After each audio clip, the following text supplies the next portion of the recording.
Hello everyone, जय मसी। तपाईँलाई स्वागत छ मेरो यो नयाँ ब्लगमा। र आजको ब्लगमा चाहिँ खास के हुन गइरहेको छ भन्दाखेरि चाहिँ आज हामी दार्जिलिङको पास्टर अङ्कलहरूसँग मिलेर चाहिँ प्रचारमा आएका छौँ है। र प्रचार चाहिँ हामी तामाङ गाउँदेखिको यता छेउछेउ बाँसपट्टि एरियामा गर्न गइरहेको छौँ। र हामी चाहिँ घरदेखिको निकै टाढो आइसकेको छौँ। लोधोमा चाहिँ यहाँ तल देख्न सक्नुहुन्छ तपाईँहरू। र यहाँ मसँग अहिले चाहिँ ग्याब्रेल भाइ छ है, र साथसाथमा अभिषेक भाइ छ। अहिले हामी प्रचारमा आएको छौँ र हामी चाहिँ अहिले अङ्कलहरूलाई पर्खिरहेको छौँ। र अङ्कलहरूलाई पर्खिरहेको चाहिँ हामी चाहिँ यही गाउँमा फर्स्ट भिजिट गर्छौँ है। यो गाउँमा कति राम्रो भ्यू छ हेर्नुहोस्। पहाडको बिचमा एउटा गाउँ छ। यता पारी साइड पनि हेर्न सक्नुहुन्छ तपाईँहरूले।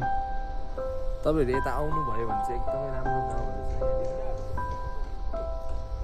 यतानिर मजाले खेतीबाडी चलिरहेको छ अर्ग्यानिक। यो चाहिँ एकदमै अर्ग्यानिक साग है। आलुहरूको खेतीबाडी भइरहेको छ। यता काकाहरू आइपुग्नु भयो, गाडी पनि आइपुग्यो। यहाँ चाहिँ अब प्रचार गर्नको लागि टिम डिस्ट्रिब्युट हुँदैछ है।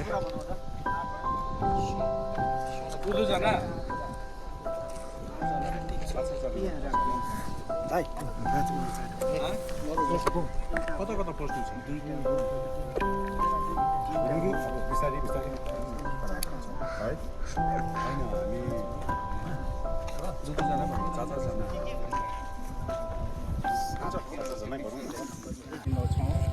तपाईँले जुन प्रकारको तपाईँको इच्छा र योजनामा यो ठाउँमा ल्याउनु भएको छ हामी जान्दैनौँ प्रभु। यो सबै कुरो तपाईँको इच्छा र तपाईँको योजना अनुसार हामी यो ठाउँमा आएका छौँ र हामी चाहन्छौँ यो ठाउँमा पनि प्रभु तपाईँको राज्यमा यो ठाउँलाई पनि तपाईँले स्वीकार गर्नुहोस्। यो ठाउँलाई पनि तपाईँले चुन्नुहोस्। यो ठाउँमा भएको हरेक व्यक्तिलाई तपाईँले चुन्नुहोस्।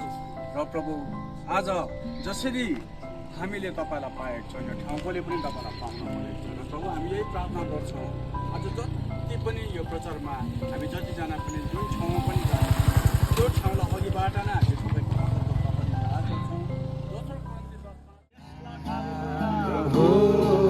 तपाईँको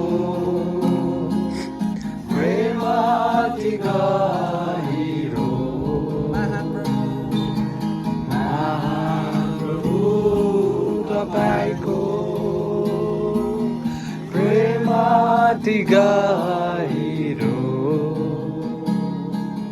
सागरभन्दा चौडा छ यो, आसमानभन्दा उच्च छ यो,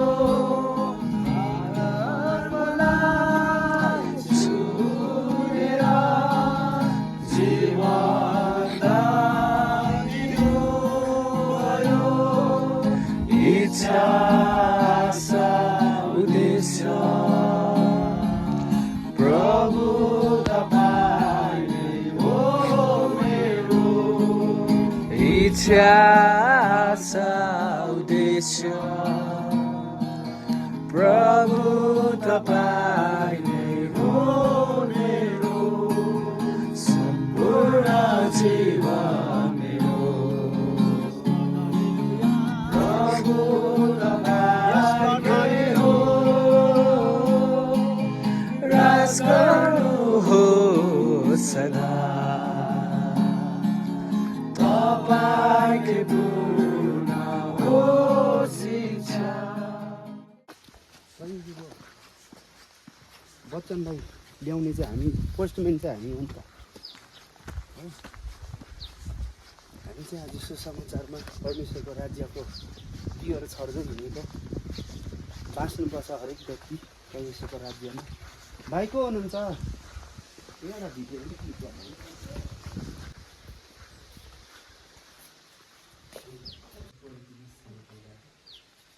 अहिले चाहिँ यहाँ हामी है प्रचार गर्दै हिँडिरहेको छौँ ट्र्याक्स बार्दै।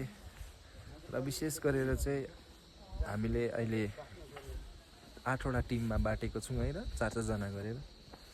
कस्तो मजाको घर रहेछ है, मजाको छ।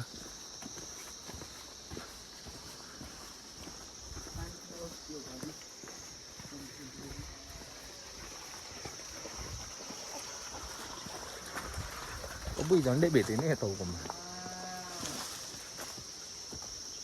बाटो त त्यहाँ छ त। अब फेरि हामी उकालो पो जाँदैछौँ क्या त। यस्तो जाउँ होइन भाइ, यस्तो गएर यस्तो बाटो खोज्यो होइन। हजुर जाउँ उकालै जाउँ। यो प्लान्टहरू यहाँ रहेछ नि कुन चाहिँ प्लान्ट त मदत यो त किनेर लाला जस्तो छ त अहिले हुँदैन भाइ अलिक पछाडि यो यो इमेक्टेड चर्चको त्यो अगाडि साइड बनाउनु पर्ने छ त तर यहाँ त जोडै छ त प्लान्टहरू त्यही त मलाई त थाहा थिएन नि त यहाँनिर यस्तो छ भनेर म पनि फर्स्ट टाइम हो नि घर चाहिँ घरि खानै गर्दैछ हजुर अर्कै घर रहेछ हजुर। त्यो नि सडकको उज्यालो उज्यालो आउँछ त यस्तो गरेर प्रार्थना गर्नु मन पर्यो मलाई कि हजुर म पनि त यता त लोधमै बसेर पनि पाउँदिनँ नि त हामी आइ त हुँदैन यता गाउँ खानु पर्दैन जो बिमार हुने साह्रो नि होइन नि दाजु साह्रो त छैन अनि यो एरिया यो एरियामा यही के हो भाइ त्यो अहिलेको ए यो ब्याचहरू बनाउँदा पनि लाउने नि यो यो चाहिँ मदत ट्री हो यो चाहिँ नेभाराको बोट र यो नेभाराको फल है दाले भनिदिन्छ यसको बारेमा चाहिँ यो चाहिँ यो भित्र भएको यो छ नि भित्रको यो के भन्छ स्यापल भन्छ अथवा के यो भित्रको मसिनो दानामा चाहिँ फाइबर बेसी हुन्छ यसले भित्रको बडीहरूलाई एकदम राम्रो गर्छ सेल्स हर्मोनहरूलाई कसरी एक्टिभ किलो त गराउँछ। यो 1800 केजी पर केजी 1800 1800 रुपियाँ किलोको फल 1800 रुपियाँको फल चाहिँ यहाँनिर त्यसै फलिरहेको छ र हामीले फ्रीमा खानु पायौँ आज प्रचारमा आउँदा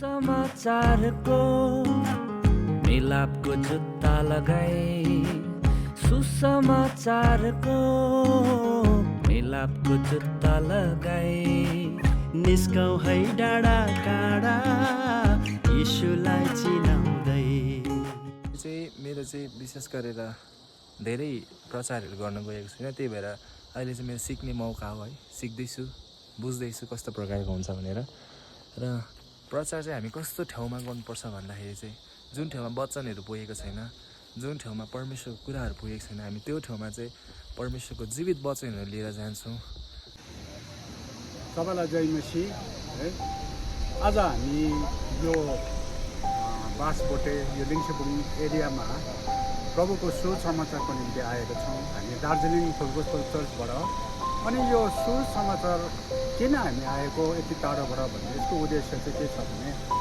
हाम्रो प्रभुले परमेश्वरले उहाँको ग्रेट कमिसन महान आज्ञा चाहिँ जाऊ सारा जगतलाई सुसमाचार सुनाऊ अनि पिता पुत्र पवित्र आत्माको नाममा बत्तिसमा देऊ भन्ने चाहिँ उहाँले एउटा ग्रेट कमिसन एउटा महान आदेश हामीलाई दिएको छ त्यसले गर्दाखेरि अब हामी यसरी सुसमाचार परमेश्वरको राज्यको निम्ति प्रभु चाहिँ जीवित हुनुहुन्छ प्रभुले चाहिँ हामी यो क्रिस्चियनको निम्ति मात्रै नभएर हाम्रो सारा विश्वको निम्ति मानिस जातिको निम्ति उहाँ कलोरीको क्रुसमा जानुभयो अनि कलोरीको क्रुसमा गएर सारा जातिको निम्ति उहाँले त्यो रगत बगाउनु भयो कोर्रा सर्नुभयो चोट खानुभयो अनि त्यो क्रुसमा मर्नुभयो मर्नुको उद्देश्य उहाँले भन्नुभयो कि सारा विश्वका मानिसहरूलाई अब सिद्धियो अनि उहाँले चाहिँ हामी मानिस जातिको लागि चाहिँ सबै कुरो उहाँले क्रुसमा सिद्ध्याए यही एउटा सुसमाचार असल खबर चाहिँ हामीले सारा जगतमा सुनाउनु पर्छ भन्ने उद्देश्यमा हामी आज यो बाँसबोटे लिङ्सेबुङ यो लोधमा पाखा आएको अनि यसको मेन उद्देश्य नै के हो भने चाहिँ प्रभुले नै भन्नुभएको छ कोही पनि नष्ट नहोस् सबैले उद्धार मुक्ति पाओस् अनि यसमा हाम्रो कुनै प्रकारको स्वार्थ छैन हामीले केही पाउनु छैन तर जुन प्रकारले हामीले परमेश्वरलाई पायौँ है जुन उद्देश्यको अनुसारमा आजसम्म परमेश्वरले लियौँ त्यसको कारणले गर्दा हामीले यसरी सुसमाचारहरू जग्गा जग्गामा हामी गएर सुनाउँछौँ कि हाम्रो परमेश्वर चाहिँ जीवित हुनुहुन्छ उहाँ चाहिँ हाम्रो निम्ति मर्नुभएको तपाईँको निम्ति मर्नुभएको भन्ने उद्देश्य लिएर चाहिँ हामीले यो सुसमाचार चाहिँ हामी ठाउँ ठाउँमा गएर विश्वको चेलाहरू भएको कारणले गर्दाखेरि चाहिँ अब ठाउँमा गएर जुन ठाउँमा वचन पुगेको छैन त्यो ठाउँमा वचन पुगाउने कामहरू चाहिँ हाम्रो है र तपाईँहरू पनि परमेश्वरको चेला बन्नु चाहनुहुन्छ भने चाहिँ तपाईँहरूले बाइबल गएर स्टोरमै किन्नुपर्छ भन्ने छैन है प्ले स्टोर एप स्टोरमा तपाईँहरूले पाउनु सक्नुहुन्छ नेपाली बाइबल पनि पाउनुहुन्छ इङ्ग्लिस बाइबल पनि पाउनुहुन्छ अनि त्यो बाइबलमा तपाईँहरूले पढेर बुझ्नु सक्छ है युट्युबमा अहिले अन्य भिडियोहरू छ प्रिचिङ गरेको बाइबल वचनहरू प्रिचिङ गरेको युट्युबमा भिडियोहरू छ त्यहाँबाट तपाईँहरूले देखेर बुझ्नु सक्नुहुन्छ के हो कसो हो त्यहाँबाट अझै तपाईँहरूले जानकारी लिन सक्नुहुन्छ हाम्रो प्रचार कार्य सुरु है। आज हामीले धेरै कष्ट प्रकारले पनि सबै कुरो हामीले घर परिवारलाई भेट्यौँ, आशिष बोलेका छौँ, परमेश्वरको सुसमाचारहरू हामीले सुनाएका छौँ है। अनि अन्तिम धन्यवाद आराधना गर्नेछौँ र धन्यवाद हामी प्रार्थना गरेर हामी सबैजना यहाँबाट छुट्टिनेछौँ। हामी सबैलाई परमेश्वरले धेरै धेरै आशिष दिनुहुनेछ है। यसैको निम्ति यही कामको निम्ति हामीले हाम्रो प्रार्थनालाई अतिदेखि जानेका छौँ र परमेश्वरले सुन्नुभएको छ। ढोका खोलिदिनुभयो, प्रत्येक मान्छेलाई भेटेका छौँ, प्रत्येक मान्छेलाई हामीले सुसमाचारमा परमेश्वरको वचनहरू सुनाएका छौँ है। माथि पनि परमेश्वरले दिनुहुने हुनेछ है। हामी परमेश्वरलाई नै धन्यवाद दिएर चाहिँ आजको सेवालाई अन्त गर्नेछौँ। हाम्रो राजले वर्सिप गर्नेछ एउटा, अनि हाम्रो नजिकले धन्यवादको प्रार्थना गरेर हामी छुट्टिन्छौँ।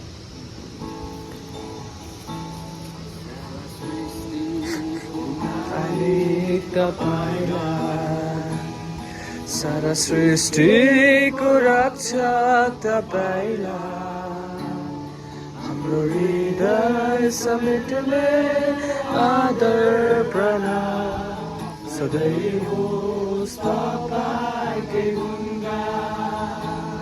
सारा सृष्टिको मालिक तपाईँलाई, सारा सृष्टिको रक्षा तपाईँलाई हाम्रो हृदय समेटले आदर प्रणाम सधैँ होस् तपाईँकै गुणगान। हालेलुया, हा हा हा हालेलुया,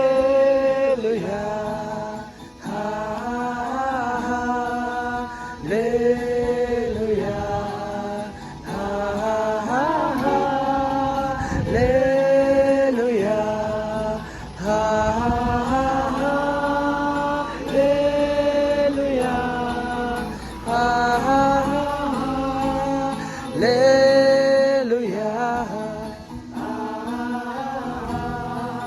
हालेलुया,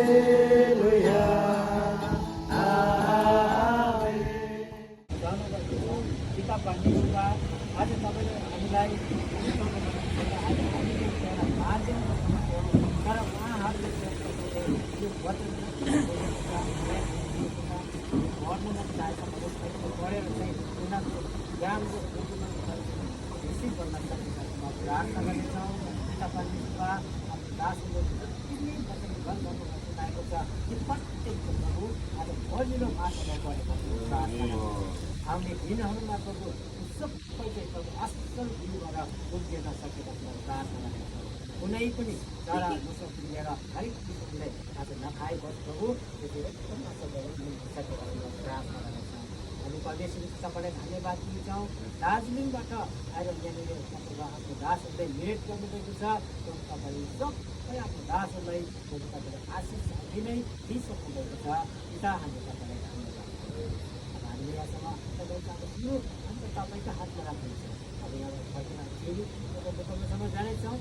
उक्तमा सहायता प्रार्थना गर्दैछौँ। फेरि नै हामी आफ्नो धन्यवाद प्रार्थना गर्दै बिन्ती जाँदछौँ यसको नाउँमा।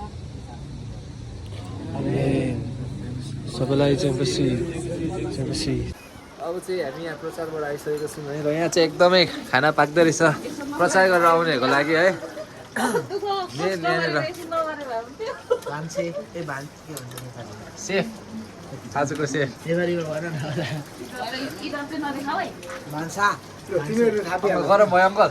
गरम हुँदैछ गरम हुँदैछ नि। तिमीहरू अब यहाँनिर है। अब यहाँ पौष्टिकको कुरा हुँदैछ। अब चाहिँ प्रचार गरेर आइसकेपछि चाहिँ अब एनर्जी चाहियो नि त कुद्ने होइन पकाउने आन्टी।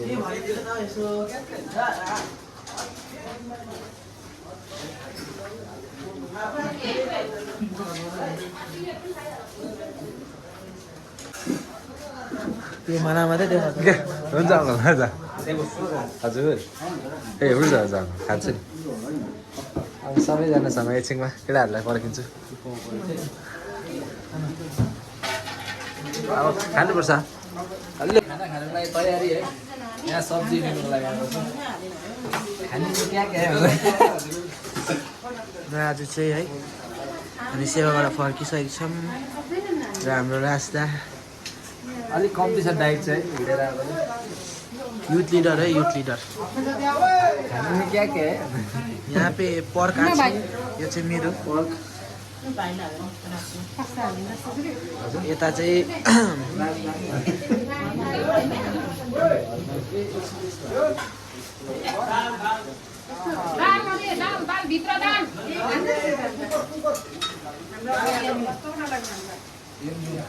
रास्ता म त छानी हामी मान्दैछु यता हेर्नु न एकपल्ट तेल पनि आन्टी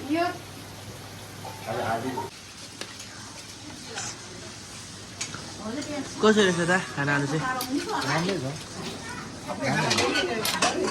अब तिम्रो लाइट पनि दामी छ हरेक सेवामा है एउटा मुख्य भाग हुन्छ जो चाहिँ खाना खाएपछि एकदम भाँडा मोल्ने है त्यो विन्टरको समयमा भाँडा मोल्दिने यहाँ दादाहरू एकदम आज त मलाई सङ्कल त चारै दिशा छ त